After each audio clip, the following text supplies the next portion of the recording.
Greetings and welcome to the channel. This is Mikhailov from Team Retro, where we like retro games and the devices that bring them to us. Last week, I was invited to New York City to get an early look at the upcoming ROG XBOX Ally and ROG XBOX Ally X. These are Windows handhelds that ASUS has designed in collaboration with AMD and Microsoft. They are an incremental upgrade to the ROG Ally of 2023 and the ROG Ally X of 2024. I got to go hands-on with both units for about 2 hours, which is not long enough for a full review, so this is going to be more of an initial impressions video. We're going to take a look at the hardware, see what the new Xbox experience is like, and I'm going to give some initial thoughts as to whether or not these devices are worth your hard-earned dollar bucks. So let's dive in and get to work.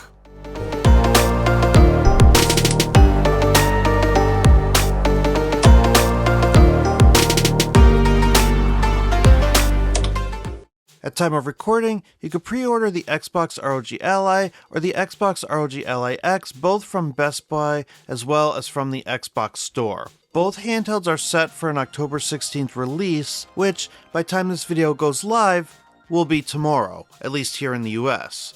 However, Best Buy's pre-orders are currently showing a delivery date of December 12th for the Xbox ROG Ally X, probably due to their first wave of pre-orders selling out, and unfortunately, Microsoft Store is also sold out of the Xbox ROG Ally X at time of recording. The base model Xbox ROG Ally is still in stock and can be purchased for the October 16th release date.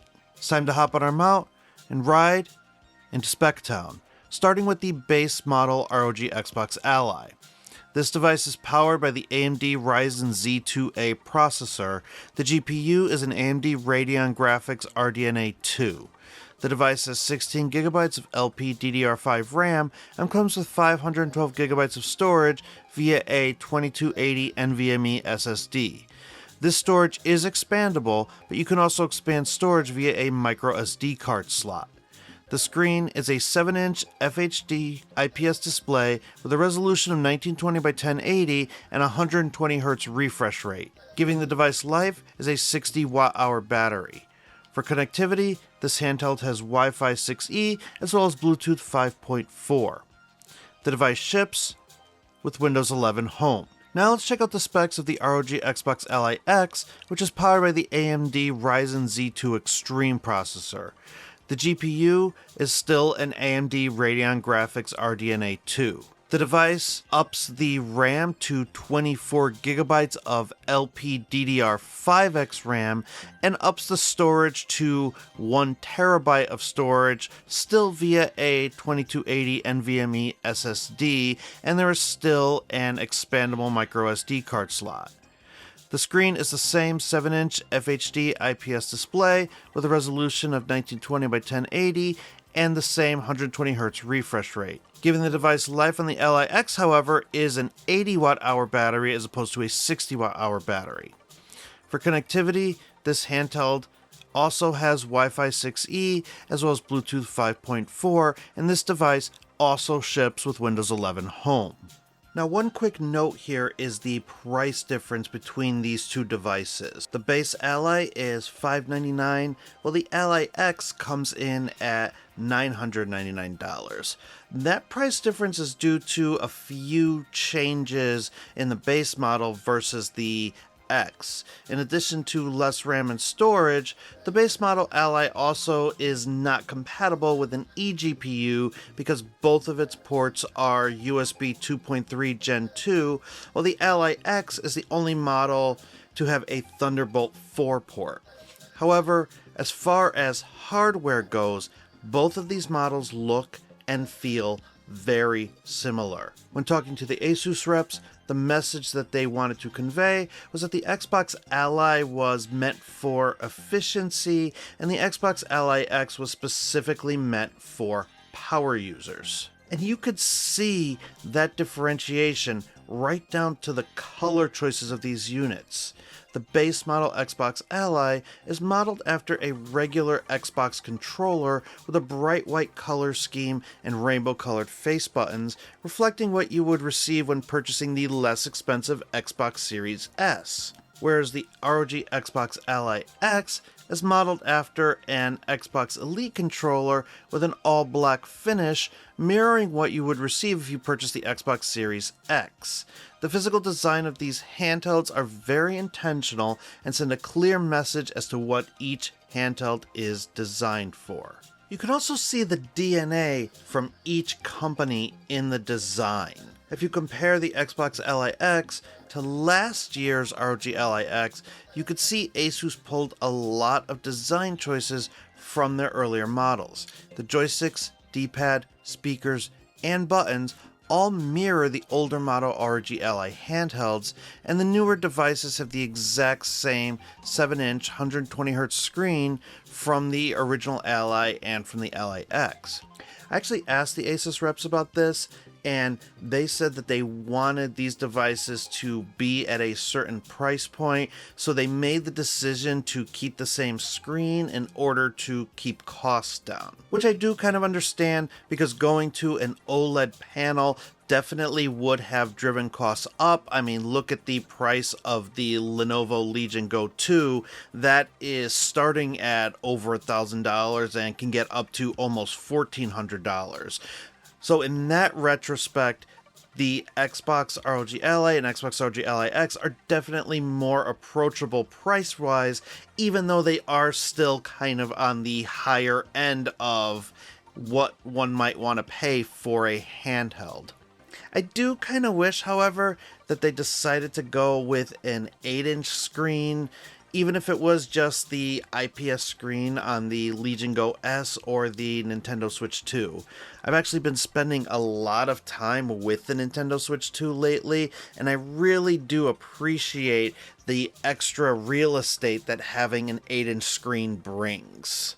Getting back to the Ally and the Ally X, you can see where Microsoft's contribution comes in with these handheld grips and the dedicated Xbox button on the device, which are two very welcome additions to this line of devices. Yes, the grips look a little silly, but your hands cradle yourself around them in the exact same way they cradle around an Xbox controller.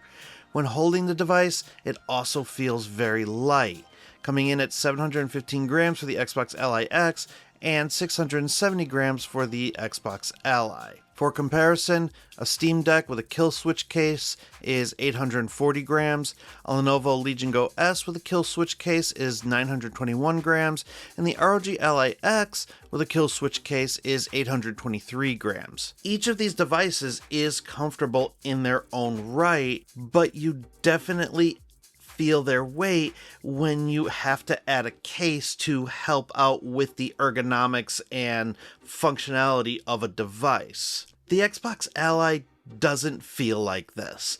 It doesn't feel like you're holding a handheld. It feels lighter than it is, and the weight is very evenly distributed. I'll have to wait until a little later this week when I can actually get a unit in hand to test how comfortable it really is. But in the short time that I've had with these devices, I never got fatigued playing them, so I kind of understand the silly design choice between those controller grips. These handhelds have two USB-C ports on the top of the device. Another difference between the two models is the triggers. The Ally X is equipped with impulse triggers, while the Ally has Hall effect analog triggers. There are some small improvements to the design of the triggers compared to older Ally models. If you compare the Xbox Ally X to the original Ally X, you can see that the triggers and bumpers are a little bit longer and wider, making it easier to reach and grip. Looking at the back of the unit, you have the same Ally design with the M1 and M2 buttons from the Ally X. Now, one questionable design choice is the placement of the start and select buttons on these devices versus their earlier iterations. On the ROG Ally and Ally X, these buttons were at the top of the device with the Armory Crate and Quick Access buttons below them. The positioning of these buttons have been switched now with Start and Select on the bottom and the Library and Quick Access buttons on the top. This led to me accidentally returning to the Xbox screen or opening the quick access menu in the middle of gameplay because my muscle memory has been trained to reach for the top buttons for start and select. I'm not sure why this change was made, and this is something that you're going to have to adjust to if you've owned an Ally device in the past. Since we're talking about quick access buttons, let's take a look at the Xbox Fullscreen experience, which is a new gaming mode meant to free up device RAM and get you right into your games. This mode kills a lot of the background processes associated with Windows and attempts to make this device more like an Xbox than a Windows PC. This mode is also coming to the original Ally and Ally X in the future, and you can beta test it by using the Windows Insider program. If you press the Xbox button on the device, it brings up the Xbox game bar, which has Armory Crate integration built right in. You can access the same quick menu settings that you could on the original Ally, such as TDP, refresh rate, resolution, and you could also bring up the performance overlay. I plan on going into more detail on the full-screen Xbox experience when my Xbox Ally pre-order comes in, so please take a minute to subscribe to this channel if you haven't already done so. I'm only about 100 subscribers to the 5,000 subscriber milestone, so please click that button so you know when all of my Xbox Ally content goes live. It helps me get recognized in the algorithm and allows me to keep bringing you more reviews and tutorials. As far as game testing goes, there are only about 3 games I was able to test on the demo units at the event. So let's focus on the Xbox Ally X first. This demo unit had 2 games on it, Hollow Knight Silksong and Hogwarts Legacy. Now remember, the Ally X is being marketed as the powerhouse meant for power users, so naturally Silksong ran very well under the 17-watt TDP performance mode, pulling only an average of 8 watts and maintaining that 1080p 120 frames per second with no problem. Now by comparison, you can also attain similar results with the Z1E chip on the original ROG Ally X, but the APU is pulling about 12 watts, sometimes going as high as 15 watts to maintain that refresh rate. While you could get the same frame rate and performance with both systems, the newer model Ally Z2 Extreme chip will likely give you more mileage out of that 80 watt-hour battery than last year's ROG Ally X. However, the real test came when testing Hogwarts Legacy.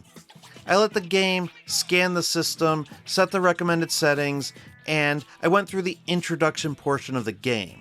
And during my time, the ROG Xbox Ally X was pulling 16 watts power and maintained a 60 frames per second average, occasionally going up as high as 80 frames per second, making this game very playable at the 17 watt performance mode. By comparison, the same game with the original Ally X, granted I'm a little bit further on my copy of the game versus the copy on the demo units, and I was able to just walk around Hogwarts, and I maintained about a 40 frames per second average under those same settings, and was pulling the full 17 watts the performance mode allows.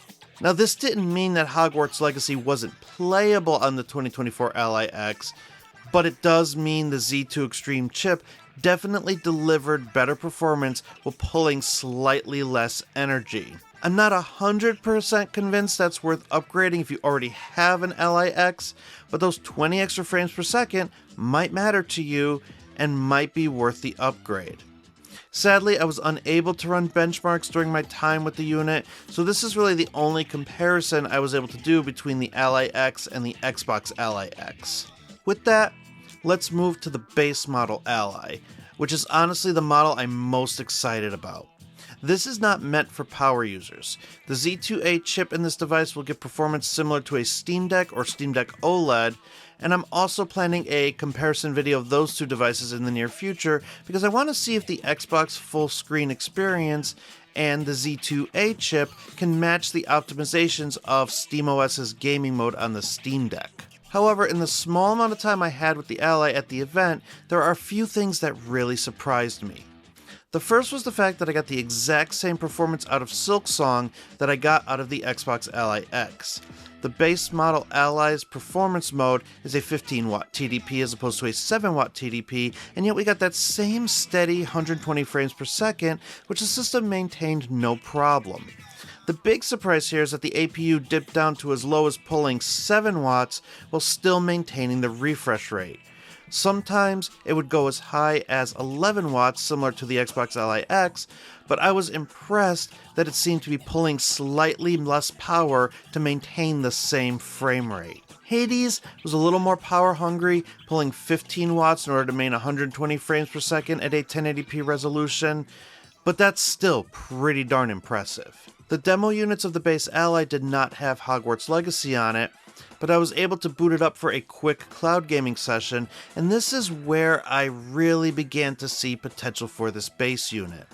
When cloud gaming with Xbox Game Pass, the system sipped on resources and managed to dip down to an impressive 4-watt TDP while maintaining 60 frames per second. I completely forgot that I was cloud gaming. This is going to be dependent on your Wi-Fi connection, but on the 8th floor of a venue in New York City using their Wi-Fi, this experience was not bad at all. The Ally still might be a bit expensive for a cloud gaming machine, but if you want to get the Xbox Ally for light gaming and cloud gaming for the heavier stuff, that is absolutely a feasible way to use this device. Keep your indie games and your smaller, less graphically intensive games on the device itself, and then for the heavier stuff, go into the cloud and use Game Pass or GeForce Now or even local streaming using Moonlight. Which brings us to the end of our first look. So, what do we think? Is the Xbox Ally or Xbox Ally X worth picking up at their respective price points? Well, I would argue it depends. If you already own an Ally X from last year, you might question if upgrading to the newer model is actually worth it. That's a perfectly okay way to think, because last year's Ally X is still a very capable machine with many of the same features as these newer models. And the Z1 Extreme chip is still very worthwhile. If I weren't a tech YouTuber, I'd be perfectly happy owning the original Ally X for a long time, years to come. However, if you're a power user, or you're looking for your first x86 handheld and you're looking to future-proof your purchase and get something that is going to be powerful down the line, then maybe spending that $1,000 is something that appeals to you. For me, personally, the base model ROG Ally tells a different story. I really like the white look with the rainbow buttons on the base model. The whole thing just screams Xbox. If you're still rocking your original white ROG Ally, this device might actually be a nice upgrade for you. Maybe not so much in the processor variety, but because the hardware is a vast improvement in every way, from the extra USB-C port to the ergonomics to the back buttons. However, I do still think that the base model Ally needs a little bit more love than it got. If you're looking to have just a few lightweight titles on the device, some emulation on an SD card, and some cloud gaming for the rest, this model might be a better fit for you. But let me know what you think in the comments below. And please feel free to continue the conversation on the Retro Handhelds Discord, where you can find me hanging out in between videos. And if you want to support the channel like these wonderful people on the screen, you can do so by going to my Patreon page. Links for all these places are in the description. But that'll do it for this video. Thank you so much for watching, and please be sure to like and subscribe if this video was helpful to you in any way. Every smash of that button helps the channel grow and allows me to get more content out to you. Until next time, bye for now, and don't stop believing.